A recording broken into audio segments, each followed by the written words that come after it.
More than 2000 crowd, मतलब 2000 से ज़्यादा पब्लिक थी। प्रेशर होगा दिमाग पे कि मैं स्क्रिप्ट तैयार कैसे करूँ, अपनी बॉडी लैंग्वेज कैसे मैं मेंटेन करूँ। आई वॉज फुल्ली प्रिपेयर कि मुझे उतना एक्सपीरियंस हो कि मुझे समझ हो। अगर डायरेक्टर आपके साथ अच्छे नहीं होंगे, अगर प्रोड्यूसर आपके साथ अच्छे नहीं होंगे, तो आप काम कर ही नहीं पाएंगे, क्योंकि एंकर सब कुछ इसके ऊपर ही सब कुछ एंकर के हाथ में ही होता है। बिल्कुल। आज की जनरेशन को देखती हूँ तो मुझे लगता है मैं कुछ भी नहीं हूँ उनके आगे।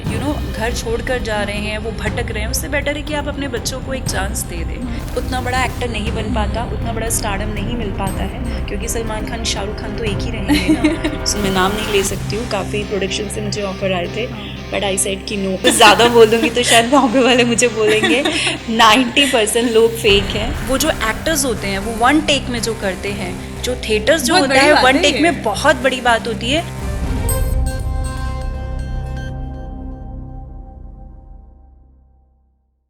दोस्तों, आज के पॉडकास्ट में हम एक ऐसे टैलेंट से मिलने जा रहे हैं जिन्होंने एक्टिंग, मॉडलिंग और एंकरिंग फील्ड में अपना जलवा बिखेरा। इनकी कहानी में स्ट्रगल है, सक्सेस है और कई सारी इंस्पायरिंग स्टोरीज भी हैं। और आजकल ये अपने सोशल मीडिया, इंस्टाग्राम पे काफ़ी एक्टिव भी रहती हैं, जिसे लोग बहुत ज़्यादा पसंद भी करते हैं। 10 साल से ज़्यादा का एक्सपीरियंस, कई सारी कहानियाँ। तो चलिए स्वागत करते हैं संगीता कपूर का। मैम, आपका बहुत बहुत स्वागत है हमारे पॉडकास्ट में। Thank you so much. सबसे पहले तो सभी दर्शकों को नमस्कार, सत श्री अकाल और संगीता कपूर का प्यार भरा सलाम। Thank you so much. Thank you. सबसे पहले मैं ये चाहूँगी कि आप हमारे ऑडियंस को बताएं कि आपने अपने करियर की शुरुआत कैसे करी, आपके दिमाग में कैसे आया कि मुझे मॉडल बनना है, एक्टर बनना है या फिर एंकर। जैसे आपने मुझे बताया बैक स्टेज कि आपने एंकरिंग फील्ड से अपना करियर शुरू किया, तो वो थॉट कैसे आया दिमाग में? बिल्कुल, बहुत ज़रूरी है और हम भी यही चाहते हैं कि जितना हम ज़्यादा से ज़्यादा ऑडियंस से कनेक्ट हो सके, उतना बहुत ज़रूरी रहता है ऑडियंस को कनेक्ट करना और उन्हें जानना। तो मेरे करियर की शुरुआत मैंने जो की थी एज एन एंकर की थी इन 2010 में। और वी नेवर नो, हमें डेस्टिनी का पता नहीं होता है। मुझे जो अपॉर्चुनिटीज़ मिली थी, एक रियलिटी शो था एज एन एक्टर, लेकिन आई वॉज फ्रेशर, मेरे पास कोई एक्सपीरियंस नहीं था, मुझे एक्टिंग का ए भी नहीं आता था। कौन सा था रियलिटी शो? लेडीज़ लाफ्टर था। और मुझे एक्टिंग का ए भी नहीं आता था, लेकिन एक मेरे बॉम्बे के सर थे, तो उन्होंने कहा कि हमारा एक इवेंट है, एक शो होने जा रहा है, सो आप एज एन एंकर ट्राई कर सकते हैं। तो मैं वहाँ शो पे गई और मैंने ऑब्ज़र्व किया, उस फीमेल एंकर को मैंने देखा और मुझे उन्होंने सिर्फ 5 मिनट दिए थे स्टेज पे जाने के लिए और उन्होंने बोला कि ठीक है आप जाओ।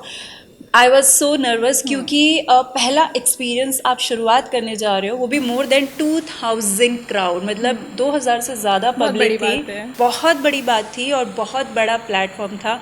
I don't know, I was very lucky and तो मैंने अपने करियर की शुरुआत करी जब उस प्लेटफॉर्म पे मैं एज एन एंकर गई। और मुझे नहीं पता था, कोई स्क्रिप्ट नहीं थी, कोई प्रिपेयर नहीं थी, मैंने सिर्फ ऑब्जर्व किया। और जब मैं उस प्लेटफॉर्म पे गई और मैंने ऑडियंस को एंटरटेन किया, then I decide, I feel कि yes this is for me. तो वो प्रोसेस मतलब कैसा रहा? जैसे कि आपने मुझे बताया आपको सिर्फ 5 मिनट मिले, तो मुझे लगता है वो बहुत ज़्यादा प्रेशर होगा दिमाग पे कि मैं स्क्रिप्ट तैयार कैसे करूँ, अपनी बॉडी लैंग्वेज कैसे मैं मेंटेन करूँ, ऑडियंस को कैसे ग्रैब करके रखूँ। तो वो चीज़ कैसे आपने मेंटेन की? बस वही था, मैंने ऑब्जर्व किया, जो फीमेल एंकर थी उन्हें एंकरिंग करते हुए देखा। और ये बहुत बड़ी बात होती है, देखिए किसी ना किसी में गॉड गिफ्ट ज़रूर होता है, टैलेंट होता है, लेकिन उसे समझने के लिए, मतलब आप अगर सही समय में अपने टैलेंट को पहचान रहे हैं, सो बस वो सही समय का इंतज़ार होता है। तो आई थिंक वो मेरे लिए था। मैंने सिर्फ ऑब्जर्व किया उस फीमेल एंकर को और उसके बाद मैं भरी ऑडियंस के सामने बस चली गई, उन्हें एंटरटेन किया। एंड उस दिन के बाद से मेरी जर्नी एकदम से बदल गई थी। एंड देन आई फील कि yes this is for me. So as an anchor का मुझे एक खिताब मिला और मैंने अपने करियर की शुरुआत की। तो हम ये कह सकते हैं कि ऑब्जर्वेशन इज़ द की आपके करियर में। ऑब्जर्वेशन थी और अपने अंदर का जो टैलेंट था वो हमें पता चला, दिखा कि यही है मेरे लिए। I was waiting for that. हाँ, तो उसके बाद फिर आपने मॉडलिंग स्टार्ट करी एंकरिंग के बाद, तो उसका सफ़र कैसा था? एंकरिंग के साथ साथ देखिए, आप जब एक्सपीरियंस लेते हैं, शोज़ करते हैं, ऑडियंस से कनेक्ट होते हैं, सबसे बड़ी बात होती है एक इवेंट होता है, तो एक इवेंट जो एंकर को संभालना होता है, मुझे लगता है सब कुछ इसके ऊपर ही होता है। सब कुछ एंकर के हाथ में ही होता है। सो वहाँ से आपका नेटवर्क बनता है और आप अपने आप को जिस तरीके से प्रेजेंट करते हैं, आप अपने आप को मेंटेन करते हैं, वहाँ से अपॉर्चुनिटीज़ आती है। एज अ मॉडल मेरे पास प्रिंट ऐड की ऑफ़र आई थी, मैंने कमर्शियल ऐड किया है और बहुत सारे प्रिंट शूट शूट्स किए हैं जिसमें ज्वेलरी सारी मतलब ब्रांड शूट रहे हैं, और उसके बाद इसी तरह से धीरे धीरे एक्सपीरियंस बढ़ता गया और मतलब पता ही नहीं चला सफ़र कब बढ़ता जा रहा है और एक्सपीरियंस होता गया और इसी तरह से हम काम करते गए। अच्छा, हमने आपके पोर्टफोलियो में देखा कि आपने एक्टिंग फील्ड में भी आप हैं, जैसे कि मैंने अभी अपनी ऑडियंस को बताया। तो हम क्या देखते हैं कि मॉडलिंग और एक्टिंग करना ये कैमरा के सामने है, लेकिन बहुत ज़्यादा डिफरेंस है, बहुत फ़र्क है, ऐसा Yes. मुझे लगता है। क्योंकि जब हम मॉडलिंग करते हैं, आप प्रिंट शूट कर रहे हो या आप रैम्प वॉक कर रहे हो तो वो फ्लैट फेस पे भी चला जाएगा, लेकिन जब हम एक्टिंग करते हैं तो एक्सप्रेशंस होते हैं, नॉरस होते हैं। Yes. तो बहुत बहुत सारी चीज़ें हैं एक्टिंग में। तो वो तो Yes. ब्लड में होता है, जब भी इंसान कर सकता है। तो मॉडलिंग से एक्टिंग तक का सफ़र, ये तो बहुत ह्यूज डिफरेंस हो गया। तो वो कैसे किया आपने? देखो, एज अ मॉडल हमें खुद को प्रेजेंट करना पड़ता है, how to carry, Yes. You know. So as a model, as an actor, there is a difference of course. Acting एक किरदार होता है, एक कैरेक्टर को आपको उस कैरेक्टर में खुद को ढालना होता जीना है, है। उसको मतलब रियलिटी में आपको उसे जीना है, उसे समझना है, तभी आप एक्टिंग कर पाते हो। आई थिंक मुझे लगता है आई रियली सैल्यूट, और एज एन आर्टिस्ट होना मुझे लगता है कि भगवान चूज़ करते हैं, और ये बहुत बड़ी बात होती है कि हम थोड़ा बहुत भी अचीव कर सकते हैं। क्योंकि as a model, as an actor होना अपने आप में, जो मैंने एक्सपीरियंस लिया है, वो बहुत बड़ी बात है। बहुत बड़ी बात है, हर किसी को definitely. वो स्टारडम नहीं मिल पाता है। बिल्कुल, बिल्कुल। एज एन एक्टर मतलब देखिए, बहुत सारा टैलेंट है। आई थिंक जो मैंने एक्सपीरियंस लिया है, अभी मैं बॉम्बे रही हूँ कुछ समय, और वहाँ पे जो मैंने एक्सपीरियंस लिया, बेसिकली एज एन एक्टर मुझे जो समझना था, प्रैक्टिकली चीज़ों को समझना था, जानना था, जो मेरे लिए बहुत ज़रूरी था। और तभी आप डिसाइड कर पाते हो। क्योंकि जब एक फ्रेशर होते हैं, फ्रेशर घर से निकल जाते हैं, तो उन्हें समझ में नहीं आता कि हमें कौन, मतलब हमारे लिए सही क्या है, वो भटक जाते हैं। तो मैं ऐसा नहीं चाहती थी, और मेरा माइंड में आई वॉज फुल्ली प्रिपेयर कि मुझे उतना एक्सपीरियंस हो कि मुझे समझ हो, मैं उतना स्ट्रगल कर पाऊँ, मैं फाइनेंशियली मतलब उतनी स्ट्रांग रहूँ कि मैं मुंबई में रहकर मतलब सर्वाइव कर सकूँ। आई थिंक ये पेरेंट्स के सपोर्ट के बिना तो नहीं पॉसिबल बिल्कुल होता है। पॉसिबल तो नहीं है। आपके पास पेरेंट्स का सपोर्ट यस, पेरेंट्स का फुल्ली सपोर्ट रहा, मेरी फैमिली का, मेरे ब्रदर्स जिसमें मेरे पेरेंट्स, उनका फुल्ली सपोर्ट रहा। उन्होंने मुझे कभी किसी चीज़ के लिए नहीं रोका। क्योंकि एक होता है कि आप, मैंने जो चीज़ें मतलब, देखो आप भी हैं, हर कोई कुछ ना कुछ करना चाहता है इंडिपेंडेंटली। तो हमें जिस चीज़ के लिए बनाया गया है, आप सेटिस्फेक्शन नहीं होगे जब तक आप अपनी लाइफ में सेटिस्फाई नहीं होगे कि हम क्या करने आए थे, हमने क्या किया। तो हर कोई अपने लिए एक चांस ज़रूर लेता है। मेरी फैमिली का बहुत सपोर्ट रहा है, उन्होंने मुझे नहीं रोका, और मैंने कहा मुझे अपने लिए एक चांस लेना है, और आज भी मैं काम कर रही हूँ। Well, lucky you. I am very lucky, and thanks to God, thanks to my क्योंकि फैमिली। बहुत सारे मतलब एक्टिंग का जो ये फील्ड है ना, एक्टिंग हो गई, मॉडलिंग हो गई, सब बहुत क्रिएटिव फील्ड्स हैं, राइट? तो इसमें और इनसिक्योर है, सिक्योर करियर नहीं है, ऐसा हमारे पेरेंट्स को और सब लोगों को लगता है, एंड आई एम श्योर आपको भी ये बात पता होगी। तो पेरेंट्स ना बहुत ज़्यादा सपोर्ट नहीं करते हैं। वो चाहते हैं कि या तो मेरा बच्चा डॉक्टर, इंजीनियर या टीचर ऐसे फील्ड में जाए, क्योंकि ये बहुत सिक्योर फील्ड उनको लगते हैं। तो जो पेरेंट्स अपने बच्चों को सपोर्ट नहीं करते या इतना बिलीव नहीं कर पाते कि वो एक्टिंग फील्ड में उनको जाने दें, तो उनके लिए क्या मैसेज है?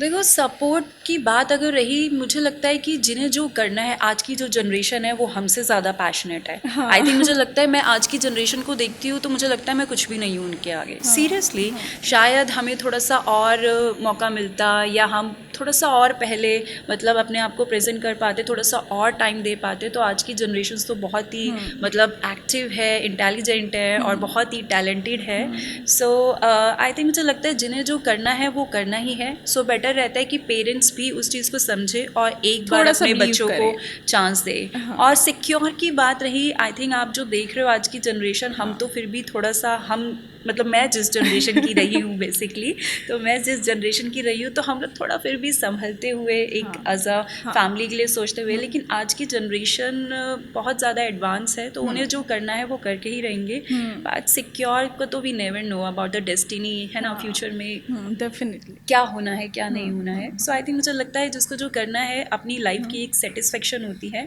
कि एटलीस्ट हर किसी को अपने लिए एक चांस लेना चाहिए। बेटर है कि आपके बच्चे घर छोड़कर, अगर यू नो घर छोड़कर जा रहे हैं, वो भटक रहे हैं, उससे बेटर है कि आप अपने बच्चों को एक चांस दे दें, सपोर्ट कर दें। अच्छा संगीता, जैसे हम देखते हैं ना थिएटर में या फिर हम टीवी पर देखते हैं एक्टर्स को तो बहुत ग्लैमरस लाइफ लगती है, तो मुझे लगता है आधे से ज़्यादा बच्चे या जो अभी की जनरेशन है वो उसमें खिंचे चले जाते हैं। Yes. तो वो ग्लैमरस लाइफ के पीछे की क्या कहानी है, कितना स्ट्रगल कितना ज़्यादा है, या फिर ऑडिशन की लंबी लाइन हो गई वो, या कास्टिंग काउच जैसे एक शब्द Yes, है yes. इंडस्ट्री में वो हो गया, तो इन सब चीज़ों के पीछे कितनी सच्चाई होती है? देखो स्ट्रगल तो होता ही है। आई थिंक मुझे लगता है कि कोई भी फील्ड में बिना हाँ, स्ट्रगल के लिए हाँ, सक्सेस बिल्कुल, नहीं मिलती बिल्कुल। है। स्ट्रगल होता है, वो डिपेंड करता है। इस चीज़ के लिए मैं क्लियर करना चाहूँगी कि आज की जो जनरेशन है, मैं देखती हूँ एट द एज ऑफ 16-17, ठीक है, मतलब 16-17 एज की जो गर्ल्स होती हैं एंड वो बहुत ज़्यादा क्रेजी होती हैं, तो उन्हें ना समझ में नहीं आता है। तो मुझे लगता है कि कहीं ना कहीं आपको मतलब निराश नहीं होना चाहिए। हो सकता है आपके लिए अगर ये चीज़ नहीं है, ये फील्ड नहीं है, तो कहीं और आपकी सक्सेस लिखी होगी। लेकिन अगर वो ये सोचते हैं कि नहीं मुझे कुछ भी करना है, तो आई थिंक मैं यही बोलूँगी कि प्लीज़ आप ऐसा मत सोचो। हाँ। क्योंकि एक प्यारी सी लाइफ मिली है हमें, Definitely. ठीक है, और हमें एक प्यारी सी लाइफ मिली है, हमें चूज़ किया गया है, तो आई थिंक हमें अपने लिए जीना चाहिए, खुल के जीना चाहिए, खुद से प्यार करना चाहिए और अपने लिए अच्छे से अच्छा करना। हर कोई चाहता है कि हम एक लेविश लाइफ जिए बिल्कुल। और हम जो चाहते हैं सक्सेसफुली हमें वो हर चीज़ मिले। लेकिन आई थिंक कहीं ना कहीं आज की जनरेशन बहुत ज़्यादा डीपली और क्रेजी आई थिंक डिप्रेशन में चली जाती है, विच इज़ वेरी रॉन्ग, जो कि बहुत गलत है। तो ऐसा भी नहीं होना चाहिए। उसके पीछे खुश रहो। रीज़न में भी हो सकता है कि पेशेंस नहीं है, पेशेंस नहीं और है। सारी चीज़ें बहुत जल्दी चाहिए, स्टारडम बहुत जल्दी चाहिए, कोई थिएटर नहीं करना चाहता, उसमें टाइम वेस्ट नहीं करना चाहता, स्क्रीन पे आना। अब जैसे थिएटर की बात आई तो मेरे दिमाग में एक सवाल आया कि हम देखते हैं थिएटर एक्टिंग और कैमरा एक्टिंग में क्या डिफरेंस है, मैं चाहूँगी कि वो आप बताएं। देखो जो मैंने एक्सपीरियंस लिया है, मैंने बॉम्बे में कुछ प्लेस अटेंड किए थे, तो वहाँ पर ऑब्वियस है थिएटर आर्टिस्ट जो होते हैं, मुझे लगता है कि मुझे लगता है कि वो जो एक्टर्स होते हैं वो वन टेक में जो करते हैं, जो थिएटर्स जो बहुत होता बड़ी है बात वन है टेक ये। में बहुत बड़ी बात होती है, लेकिन उन्हें ना इतना एप्रिसिएशन नहीं मिलता है। तो मुझे लगता है कि ये चीज़ होनी चाहिए कि थिएटर देखने के लिए ज़्यादा से ज़्यादा लोग जाएं, और कहीं ना कहीं वो चीज़ें एज एन एक्टर बहुत एक्टर्स रहे हैं जो थिएटर से निकले हैं, और मैं ये भी नहीं कहूँगी कि हर एक्टर थिएटर से ही बना है। मैंने तो थिएटर नहीं किया and I don't know, luckily ठीक है। हम आप मतलब एक प्रोजेक्ट करके मैं ये नहीं कह सकती कि मैं बहुत बड़ी एक्टर हुई या मैंने सब कुछ सीख लिया। लाइफ है तो वो तो हमें मरते दम तक सीखना है, हर दिन बिल्कुल, हमें कुछ ना बिल्कुल, कुछ सिखाता बिल्कुल। ही है। लेकिन ऐसा भी नहीं है कि थिएटर से ही एक्टर निकलते हैं, लेकिन हाँ आपको एक्सपीरियंस मिलता है कि वन टेक में मतलब आपको पूरा प्ले करना, एक्टिंग करना, वो बहुत बड़ी बात होती है। और कई बार ऐसा भी देखा है मैंने कि उनका ना एक लाउड रहता है, सो वो वॉइस मॉड्यूलेशंस ये बहुत सब उससे चीज़ें फर्क उसे पड़ता है। समझना, क्योंकि मैंने कुछ ऑडिशंस में देखा है कि थिएटर एक्टर्स तो उनका लाउड रहता है, तो वहाँ पर उन्हें बैलेंस करना वो भी बहुत ज़रूरी होता है। और कैमरे के आगे, एक मूवी के आगे आपको मतलब एक्टिंग करना, उसमें लाइक मूड होता है, ठीक है। एक कैरेक्टर में अगर आप हो तो उसमें आपका क्या मूड है और आपको मतलब किस पिच में रहना है, सो वो सारी चीज़ें होती है। और मुझे जो लगता है, जो मैंने एक्सपीरियंस लिया है वो प्रैक्टिकली ही लिया है। अगर मैं कहीं से सीखती, लेकिन अगर मैं ये प्रोजेक्ट नहीं करती तो एज एन एक्टर मुझे प्रैक्टिकली एक्सपीरियंस नहीं मिलता। जब ये मैं प्रोजेक्ट मैंने किया है तब मुझे पता चला है कि या क्या क्या चीज़ें होती हैं और किस तरह से हमें खुद पे काम करना पड़ता है एज एन एक्टर के लिए, क्या क्या चीज़ें ज़रूरी होती हैं। अच्छा, प्रोजेक्ट की बात आई है तो उसी के ऊपर बात करते हैं कि आपका पहला जो प्रोजेक्ट है, अभी आपने मुझे बताया कि मूवी है, तो हम उसके बारे में थोड़ा ऑडियंस को बताएंगे कि वो कैसे स्टार्ट हुआ, कैसे आपने अपनी उसमें पूरी जर्नी दी मूवी में, और क्या क्या आपके एक्सपीरियंसेस रहे। तो SK फिल्म प्रोडक्शन है दिल्ली से, आप यूट्यूब पे भी सर्च करेंगे SK फिल्म प्रोडक्शन दिल्ली। सो भले चाहे मुझे ये बहुत टाइम से जानते हैं, एज एन एंकर मुझे जानते थे, तो इनका ये प्रोजेक्ट करने का प्लान था। इन्होंने काफ़ी ऑडिशंस भी लिए, ऐसा नहीं है, मतलब I think more than 50 girls रही हैं इस कैरेक्टर के लिए, तो उन्होंने ऑडिशंस भी लिए। सो मैंने भी ऑडिशन दिया इस कैरेक्टर के लिए, और सडनली मेरे पास कॉल आया। I was so nervous and तो यू आर सेलेक्टेड। मैंने कहा ओ माई गॉड रियली। सो इस तरीके से ऐसे हुआ, और फिर हमने शूट किया। बहुत ही चैलेंजिंग था, यूपी शामली गांव में इसका शूट रहा, और मुझे खुद को प्रेजेंट करना था एज एन एक्टर, एक्सपीरियंस लेना ही था। जो लोग ये बोलते थे कि इस तरीके से काम नहीं होता है, तो ऐसा नहीं है, पेशेंस रखना बहुत ज़रूरी होता है। आई नो बहुत चैलेंजिंग रहता है, हर कोई उतना बड़ा एक्टर नहीं बन पाता, उतना बड़ा स्टारडम नहीं मिल पाता है, क्योंकि सलमान खान शाहरुख खान तो एक ही रहेंगे ना। सो ठीक है, आप जो, लेकिन मुझे लगता है किसी और से कंपेयर नहीं करना बिल्कुल, चाहिए। बिल्कुल। आपको अपनी अचीवमेंट देखनी चाहिए कि आप कहाँ थे और हाँ, आपने अब क्या आज अचीव कहाँ हो। किया गया है, तो तभी आप अपने आप से खुश हो पाओगे। अगर आप कंपेयर करोगे तो आप कभी खुश नहीं रह पाओगे। तो इस तरीके से मुझे ये प्रोजेक्ट मिला और हमने शिद्दत से, लगन से मेहनत की और इस शूट को हमने कंप्लीट किया और फिर हमने रिलीज़ के लिए OTT पे बात की। तो इस तरीके से एज एन एक्टर मैंने ये एक्सपीरियंस लिया। तो कि जैसे कि आपका ये पहला एक्सपीरियंस था, तो कैमरा फेस करना एक्टर के रूप में और आपके को एक्टर के साथ आप मतलब मैं जानना चाहूँगी कि आपके को एक्टर आपके साथ कैसे रहे, या डायरेक्टर जो थे, राइटर जो थे, क्योंकि बहुत सारी चीज़ें होती हैं, Yes, हमें तो सिर्फ yes, स्क्रीन पे दिखता है, लेकिन उसके yes. बैक स्टेज बहुत कुछ होता है। तो उन सब के साथ आपकी बॉन्डिंग कैसी रही? फर्स्ट डे में तो नहीं हुई होगी, आई एम श्योर, तो इसमें थोड़ा सा टाइम लगता है, तो वो चीज़ें कैसे प्रोसेस में आई?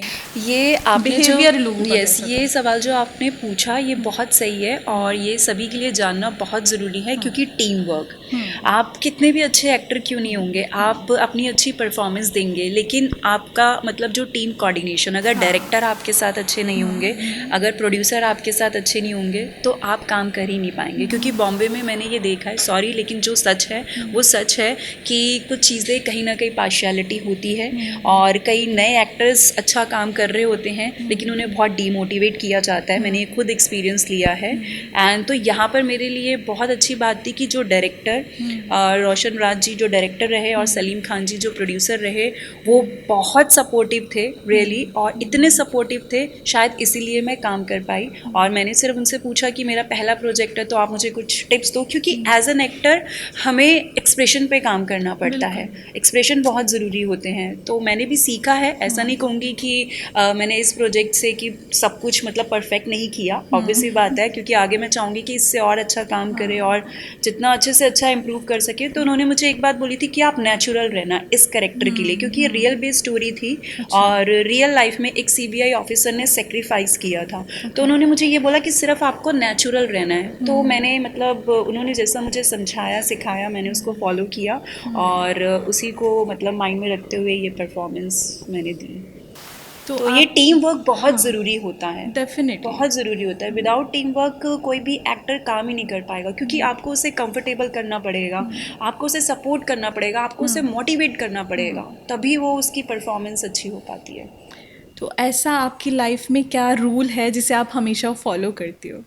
रूल एक्टिंग की अगर हम बात करें तो। अच्छा, एक्टिंग की, देखिए एक्टिंग का तो मैं अभी ज़्यादा नहीं, मुझे 1 ईयर ही हुआ है एज एन एक्टर एक्सपीरियंस में, मैं खुद सीख रही हूँ। और जितना मैंने सीखा है कि ठीक है एफर्ट्स करते रहो, और लेकिन आई थिंक ऐसा नहीं है कि आप एक चीज़ पे मतलब कहो कि नहीं मुझे बस यही करना है।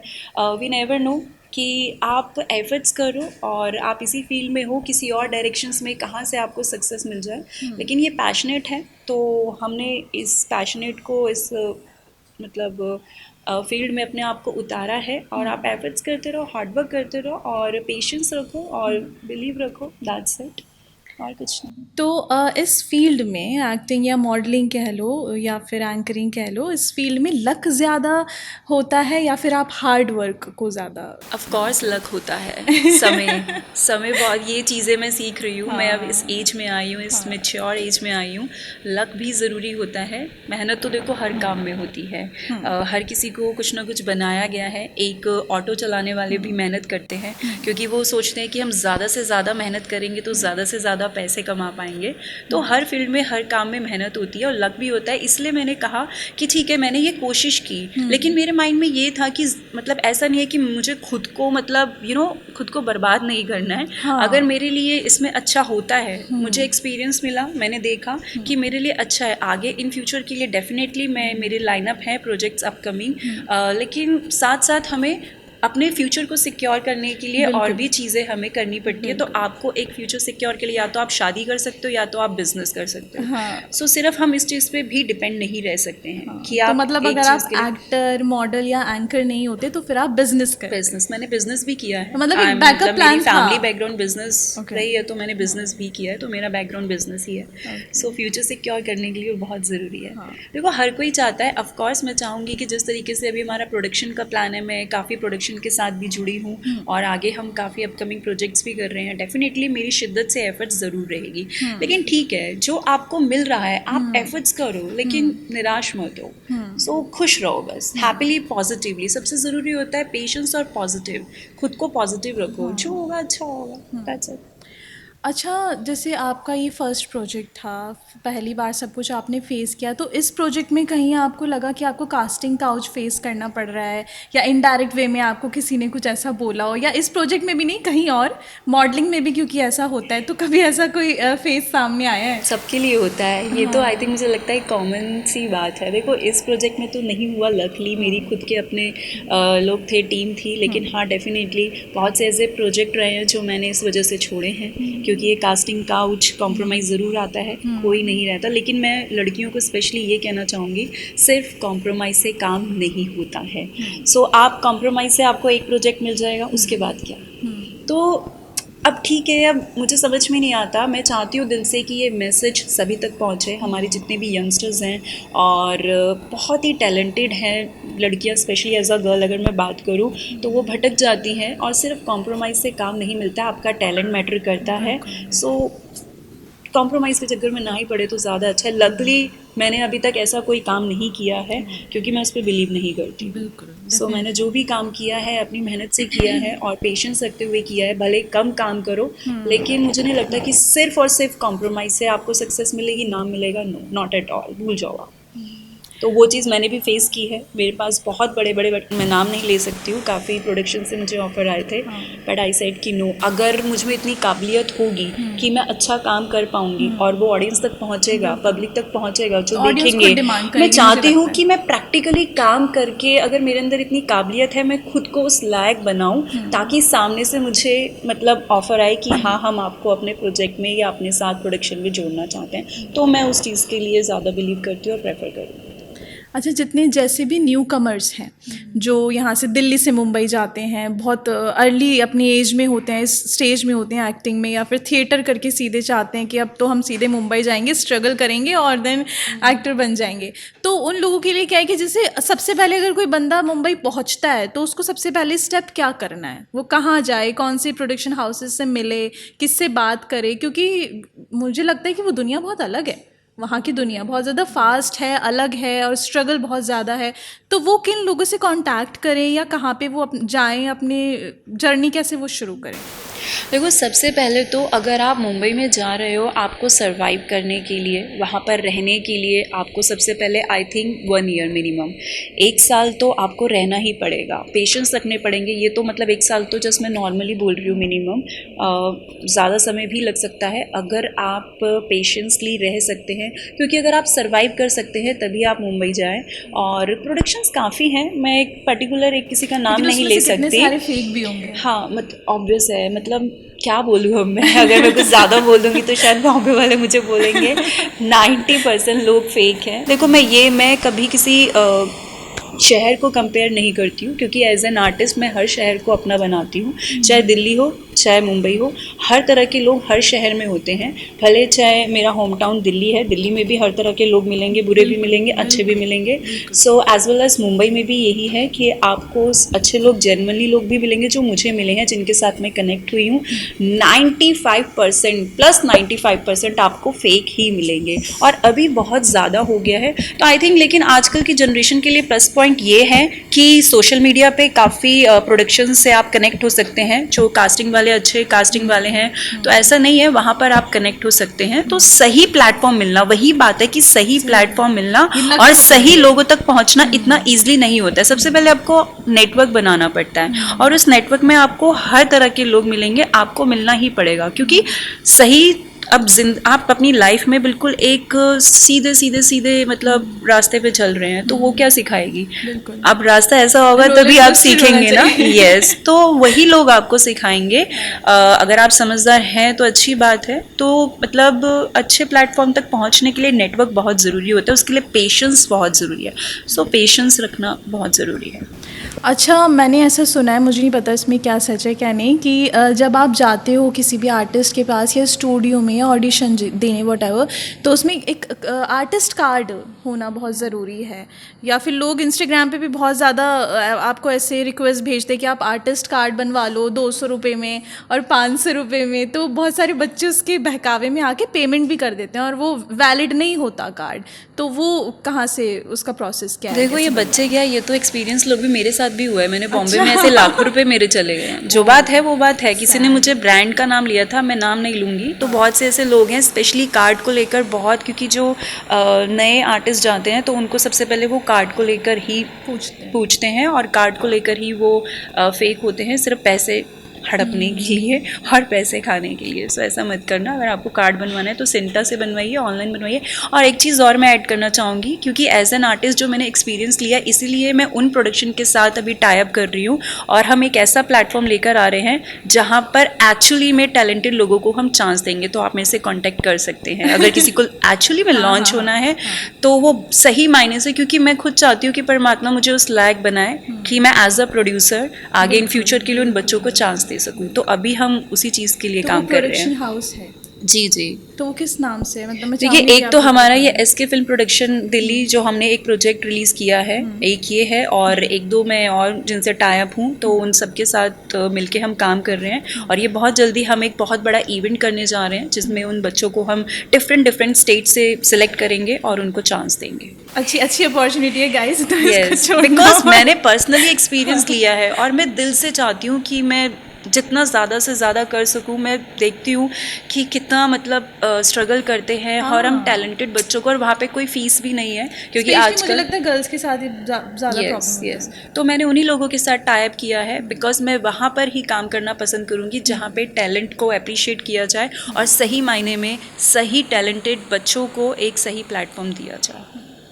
अच्छा, कभी ऐसा हुआ है कि आप एक्टिंग कर रहे हो और जो कैरेक्टर है उसकी डिमांड है कि भाई अब रोना है, या फिर इसका उल्टा कर लो हंसना है, और रोना तो आ ही नहीं रहा तो रोए कैसे? तो कभी ऐसी कुछ फनी सिचुएशन हुई है? नहीं, अभी तक तो ऐसा नहीं हुआ है, क्योंकि ऑब्वियस है अगर आपको एक इमोशनली सीन करना है तो आपको अपनी रियल लाइफ में जाना पड़ेगा कि आपके साथ साथ क्या इमोशंस, आपको अपने खुद के इमोशंस पे मैं ना रो बहुत जल्दी लेती हूँ, मेरी लाइफ में इतने इमोशंस रहे हैं सो इसीलिए मैं रो जल्दी लेती हूँ। हाँ, लेकिन आपको फ़नी मूवमेंट्स करना है तो मुझे उस मूड में आना पड़ता है। तो आपको रियलिटी में जाना पड़ता है कि आपके साथ कैसा फ़नी मूवमेंट्स हुआ। सेट पे भी ऐसा नेचुरल हो जाता है। अब आप कोई ऐसे, तो मैं अपने को एक्टर को बोल दूँगी, अपनी टीम को बोल दूँगी भाई फ़नी करना है तो हंसा दो थोड़ा, मतलब वो मूड हम लेकर आते हैं, खुद से क्रिएट करना पड़ता है। तो इस सब के बीच में सबसे ज़्यादा डिफ़िकल्ट क्या है? हंसना है, रोना है, या गुस्सा करना है? कौन सी एक्टिंग सबसे, कौन सा मूड जो होता है वो सबसे ज़्यादा डिफ़िकल्ट होता है? वो तो सबको, आई थिंक हर आर्टिस्ट में अलग अलग होता है। हर कोई कहेगा मेरे लिए ये डिफ़िकल्ट है, मेरे लिए ये डिफ़िकल्ट है। तो अपने मूड को स्विंग करना, क्योंकि एक एक्टर की वही पहचान होती है कि आप क्विकली अपने मतलब हो जाए हाँ, तो उस मूड में आना, उस कैरेक्टर को उस तरीके से। मेरे लिए तो गुस्सा थोड़ा सा हो जाता है, डिफिकल्ट हो जाता है। तो मुझे गुस्से वाले मूड में थोड़ा आना पड़ता है। अच्छा, जैसे कि लाइफस्टाइल इतना ज़्यादा हैक्टिक होता है, बिजी होता है, तो उसमें एक एक्टर या मॉडल अपने आप को मेंटेन कैसे करे? अपनी स्किन का ख्याल कैसे रखे, अपने बालों का ख्याल कैसे रखे? जैसे मैं देख रही हूँ आपके बाल बहुत प्यारे हैं। हाँ जी। और अपनी ओवरऑल बॉडी का कैसे उसको लाइक हमेशा प्रेजेंटेबल दिखाए, अच्छी दिखाए कि वो ख़राब ना हो, तो वो कैसे मेंटेन हो सकता है? वो बहुत ज़रूरी है। और बालों की तो हर कोई मेरे बालों का बहुत फ़ैन है एंड थैंक्स टू गॉड, ये गॉड गिफ्ट है एक्चुअली में। सो बहुत ज़रूरी है। देखिए, I always say stay healthy, stay happy, stay positive. मेरा जो रहा है, मेरा वर्कआउट उतना कंटिन्यू नहीं हो पाता, मैं जिम नहीं करती हूँ। मैंने सिर्फ लॉकडाउन में 1 मंथ जिम किया था। सो मुझे योगा करना बहुत पसंद है, तो मैं खुद से ही योगा कर लेती हूँ, वर्कआउट करती हूँ, लेकिन ट्रैवलिंग की वजह से कंटिन्यू नहीं हो पाता। तो मैं गर्म पानी लेती हूँ, ठीक है। आई थिंक मुझे लगता है कि उसी ने मुझे मेंटेन करके रखा है। Early morning I used warm water with honey and lemon. और मैं हेल्दी खाना बहुत पसंद करती हूँ, क्योंकि आप उस एज में, मैच्योर एज में आते हो। अब मुझे भी लगता है कि आप जितना ज़्यादा हेल्दी रहोगे तो उतने ज़्यादा अच्छे यंग दिखोगे और मेंटेन कर सकोगे। तो वो तो मैं सबको बोलती हूँ, I always say stay healthy, health is wealth, जो कि बहुत ज़रूरी है। अच्छा खाओ, हेल्दी खाओ। आजकल बाहर हर खाने में मिलावट है, और मैं पर्सनली, मेरा बस चले तो मैं अपने साथ शेफ़ लेके जाऊँ, और मैं चाहती हूँ कि मैं उतनी मतलब रहूँ, क्योंकि अब ऐसा हो चुका है, क्योंकि अभी मैं जिस एज में हूँ और तो मुझे लगता है कि जितना मैं खुद के लिए ज़्यादा से ज़्यादा ध्यान रखूँगी, खुद को हेल्दी रखूँगी, तो अच्छा हमारे लिए मेंटेन कर अच्छा है, सकूँगी, हमारे लिए उतना अच्छा है। तो अब चलते चलते एक रैपिड फायर कर लेते हैं, Yeah, ठीक है? please. ओके, एक्टिंग या modelling? I think acting. Okay, mountains या बीचेस? Mountains. अर्ली मॉर्निंग या late night? Early morning. Always. Thank you so much. Thank you so much. आपने इतना अच्छा हमें टाइम दिया और इतनी सारी बातें बताई ना, आई एम श्योर इस कॉन्वर्जेशन से जितनी भी न्यू कमर्स हैं या उनके पेरेंट्स हैं या जो इस फील्ड में आना चाहते हैं उनको काफ़ी हेल्प मिलेगी। Definitely. सो गाइस, अगर आपको आज का पॉडकास्ट अच्छा लगा है तो इसको शेयर करना और हमें कमेंट सेक्शन में बताना कि आगे आप किस टॉपिक पे पॉडकास्ट चाहते हैं। अब आपसे विदा लेती हूँ, मैं हूँ अलीना खान और आप देख रहे थे द रियल टॉक।